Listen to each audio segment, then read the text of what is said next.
तो प्रधानमंत्री मोदी और साथ ही उनके साथ पेड्रो सांचेज,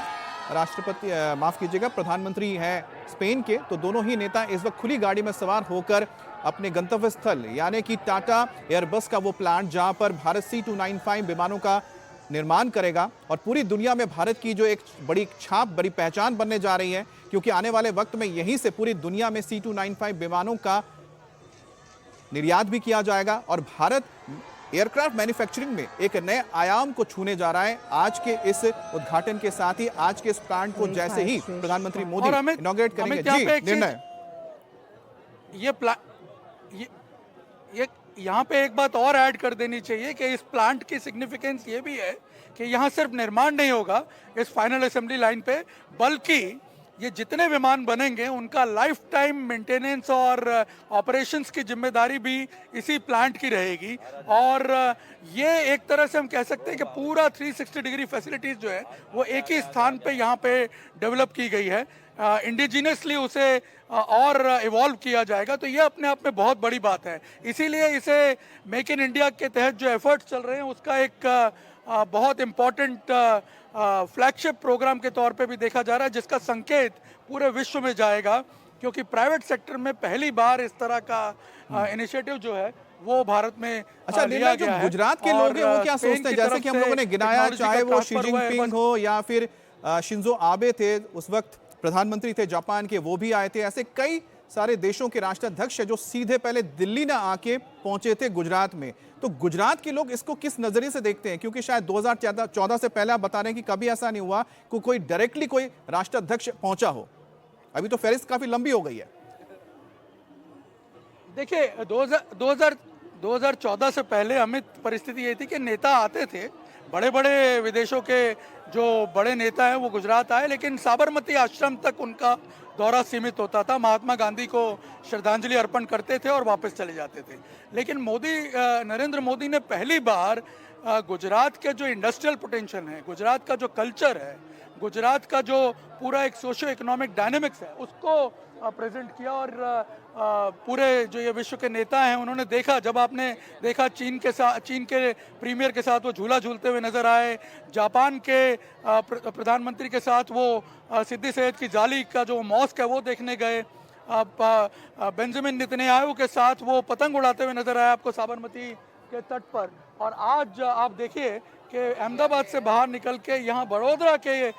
सड़कों पे स्पेन के राष्ट्रपति के साथ, प्रधानमंत्री के साथ, पेड्रो सांचेज के साथ प्रधानमंत्री इस वक्त आप देखिए लोगों का अभिवादन झेलते हुए आगे बढ़ रहे हैं। और इस वक्त हमारे कैमरे में भी आप उन्हें देख पा रहे होंगे, हमें यहाँ बड़ी संख्या में लोग जो हैं वो उनके स्वागत में जुटे हुए हैं। और जैसे जैसे वो आगे बढ़ रहे हैं लोग आप देखिए हाथ हिला करके जो झंडे उन्होंने पकड़े हैं, जो प्लेकार्ड्स उन्होंने पकड़े हुए हैं वो दिखा करके उनका स्वागत कर रहे हैं। मुझे लगता है कि जो स्पेन के प्रधानमंत्री उनका एक्सप्रेशन देखते हुए नजर आ रहा है कि वो भी यहाँ पर अगर आप देखें बड़े अचंभित लग रहे हैं। शायद स्पेन में इतना बड़ा जनसमूह उन्होंने कभी देखा नहीं होगा। वो देखिए बार बार प्रधानमंत्री नरेंद्र मोदी को बहुत सारी चीज़ें पॉइंट आउट भी करते हुए नज़र आ रहे हैं कि आखिर ये क्या है, या प्रधानमंत्री अगर आप देखें तो उन्हें चीज़ें एक्सप्लेन भी करते हुए हमें नज़र आया। और देखिए जब ये आगे बढ़ रहा है तो जो पब्लिक है वो देखिए कैसे पीछे उनके साथ साथ भाग रही है, एक झलक पाने के लिए प्रधानमंत्री नरेंद्र मोदी और स्पेन के प्रधानमंत्री की। और मैं आपको बता दूं यही वो वडोदरा शहर है जिसने अब से 2-2.5 महीने पहले भीषण फ्लड देखा है, ज़बरदस्त फ्लड का सामना किया है, काफ़ी परेशानियों का सामना किया है इस शहर ने। और आज आप देखिए कि दोबारा एक बार फिर खड़ा हो गया और प्रधानमंत्री नरेंद्र मोदी जो ये सौगात देने जा रहे हैं आज यहाँ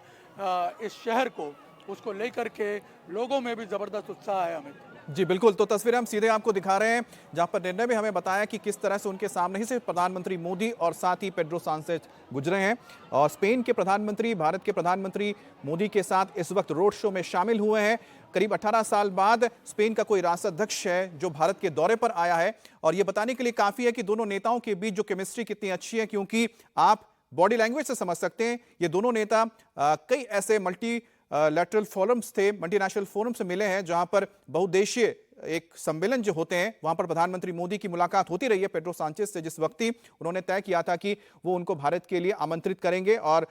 पेड्रो सांचेज भारत आए हैं। दोनों देशों के बीच जो ये मैत्रीतापूर्ण जो आप तस्वीरें देख रहे हैं बहुत अहम हो जाती है कई मायनों में। एक तो है कि क्योंकि यूरोप का एक बहुत अहम देश है स्पेन, यूरोपियन यूनियन का भी एक बहुत अहम देश है, साथ ही साथ जिस तरह से अगर हम बात करें कॉमर्स की, वाणिज्य की और फाइनेंशियल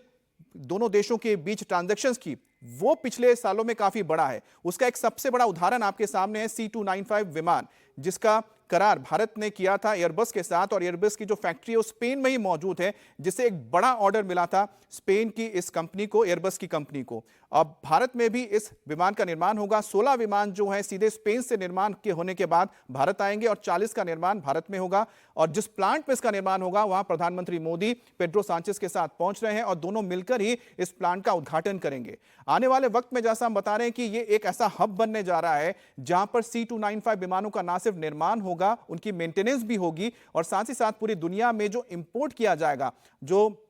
एक्सपोर्ट किया जाएगा ये विमान, वो यहीं से होगा। और भारत का जो वडोदरा शहर है, और भारत भी C295 विमानों का एक अहम केंद्र बन जाएगा। दोनों देशों के बीच इस वक्त जो ये मित्रतापूर्ण संबंध बने हैं उसके लिए प्रधानमंत्री मोदी को श्रेय जाता है, क्योंकि लगातार उन्होंने जिस तरह से रशिया के साथ, चीन के साथ या एशियाई देशों के साथ, जापान हो, कोरिया हो, इनके साथ अपनी नजदीकियां बढ़ाई हैं, तो पश्चिमी देशों के साथ भी बढ़ाई हैं। खासतौर पर रशिया के साथ हमारे मित्रता को लेकर कई बार पश्चिमी देशों ने सवाल उठाए, लेकिन हाल ही में जिस तरह से प्रधानमंत्री मोदी रशिया से वापस लौटे और उसके बाद भारत में जर्मनी के चांसलर ओलाफ शोल्स का आना, प्रधानमंत्री मोदी के साथ एक अच्छी बातचीत का होना, बायलैटरल टॉक्स का होना, उसके बाद स्पेन के प्रधानमंत्री का आना, उनके साथ भी आज द्विपक्षीय वार्ता होने जा रही, तो बताता है कि भारत एक संतुलन बना के चल रहा है पश्चिम और साथ ही साथ पूरब के साथ, यूरोप और रशिया के साथ।